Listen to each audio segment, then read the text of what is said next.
السلام عليكم ورحمة الله وبركاته. حمكس مقطع جديد. اليوم مقطعنا عبارة عن فلوج تقديم الأسطورة كريستيانو رونالدو في ملعب مرسول بارك في مدينة الرياض. طبعا رايح أحقق الحلم مثل ما حققته في سنة 2019. نفس الأمر تكرر بعد 4 سنوات والله العظيم. وأنا أصور الفلوج فكرت شكلي وأنا قاعد أصور أقول أنا رايح الحين أشوف كريستيانو رونالدو. بإذن الله راح يكون فلوج خفيف بسيط راح تستمتعوا فيه. قبل ما نروح للفلوج لا تنسى اللايك والاشتراك ويلا على الملعب.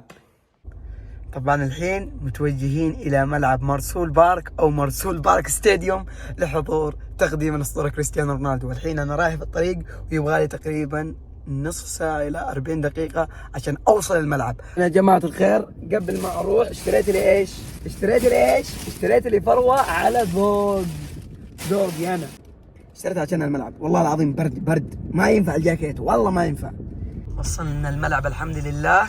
شوفوا قبل الحفل بنص ساعة، ولكن الحين على بال ما ادور مواقف هذه يبغى لها اقل شيء 20 دقيقة. جماعة الخير والله انا ما اتوب، انا من جد ما اتوب من التأخير، والله ما اتوب في كل مكان في كل مباراة. الحمد لله وصلنا الملعب زي ما تشوفون خلف استاد مرسول بارك ستاديوم. اتخيل لما تنعاد الذكريات وينعاد بعد 4 سنوات اني ارى كريستيانو رونالدو لكن لاعب لنادي النصر مو المباراة كاس السوبر. وصلنا الملعب.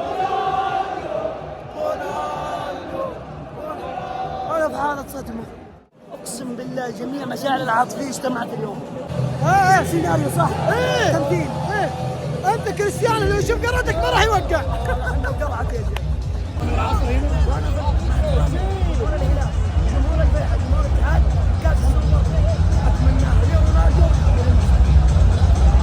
ولكن مرة ما حد يوقع. من هناك راح يدخل كريستيانو رونالدو.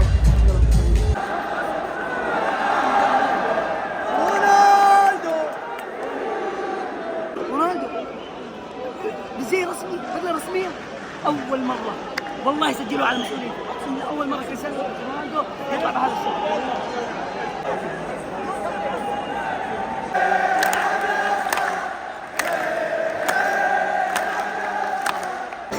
وصل جماعة الخير بالكرافتة.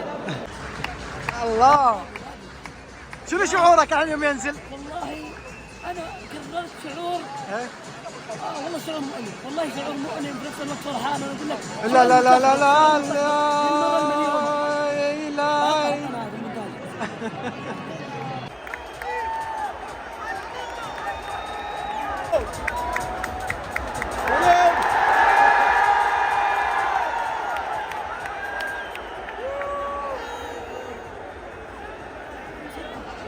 أمس أيمن يحيى لقيته بمنطقة تهامة، واليوم في غرفة تبديل الملابس مع كريستيانو رونالدو.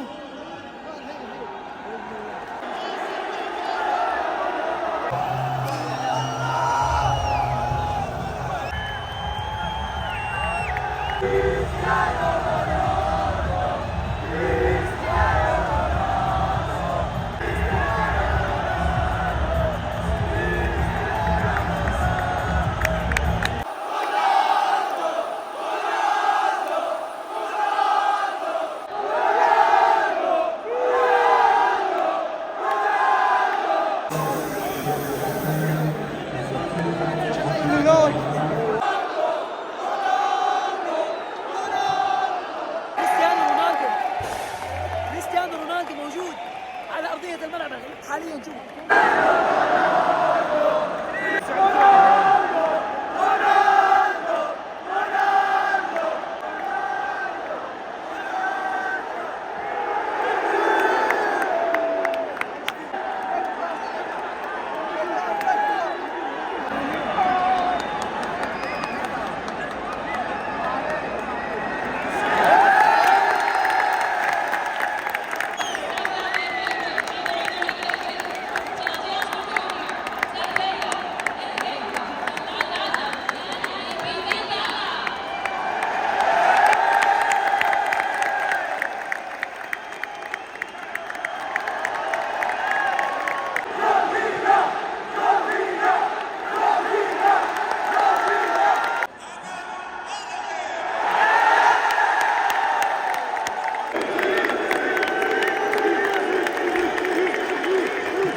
خلص حفل تقديم كريستيانو رونالدو. انا كلمت العيال وقلت لهم انه في تمرين وما صدقوني. صح ولا لا؟ صح ولا لا يا تويكس؟ صحيح. قلت لكم في تمرين بنشوف رونالدو يتمرن. شكرا لك. انا احب رونالدو يعني ما اكيد ادعي لك ان شاء الله ما يطلع لك شهر. شفتهم؟ شفت والله هذا ما ايش فيك انت؟ احبك. وهذه لوحة كريستيانو رونالدو اللي كنت ادور عليها امس رحت الملك على طريق الملك فهد رايح جاي عشان ادور هذه اللوحة. موجوده بكل سؤال. والله ما لقيتها، كان فيها امطار وبعدين قفلت اللوحة هذه. بس ايش رايك قبل كنت تشوفها بالتلفزيون الحين تشوفها طبيعي؟ انا اشوف رونالدو طبيعي. ما تعطيه وجه الحين. ما اعطي وجه، ما اعطي وجه.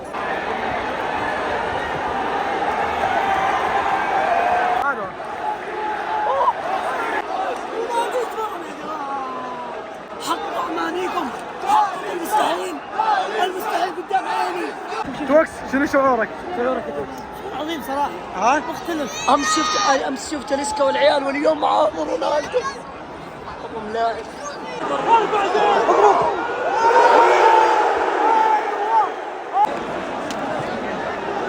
هي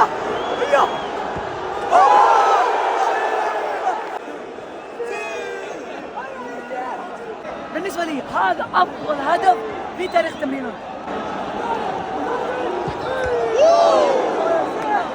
ما راح قفاز الحارس. شوف جا الله رونالدو.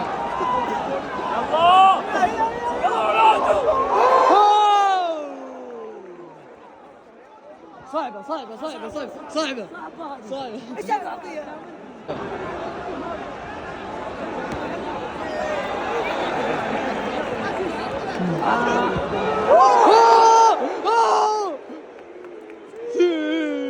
حرق الشباك وراح. حرق الشباك الموجود اللي هنا. ايه. راح ايش يسوي الحين؟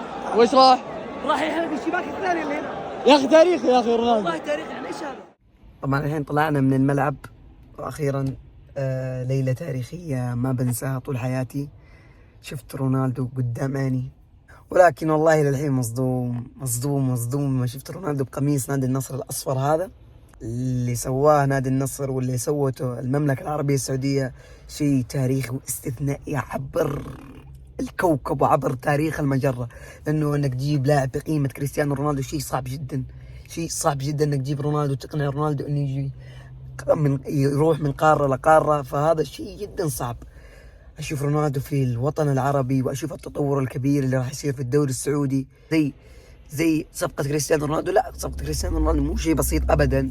فأنا أقول لكم تأثيره راح يغير من أشياء كثيرة. الحين راجعين البيت زي ما تشوفون أمطار ما شاء الله تبارك الله. وقبل شوية شفت خبر اللي هو تعليق الدراسة في مدينة الرياض. مبروك لكم الإجازة. والحين أنا راجع على البيت. ولهنا وصلنا لنهاية الفلوج. أتمنى أنكم استمتعتوا بالفلوج. والسؤال عندك، أنت مع انتقال كريستيانو رونالدو إلى آسيا وإلى نادي النصر أو ضد هذا الشيء؟ اكتب في الكومنت. ولا تنسى اللايك والاشتراك. ولا تنسى تصلي على النبي. اللهم صل وسلم على نبينا محمد. كان معكم هيمكس، فمان الله.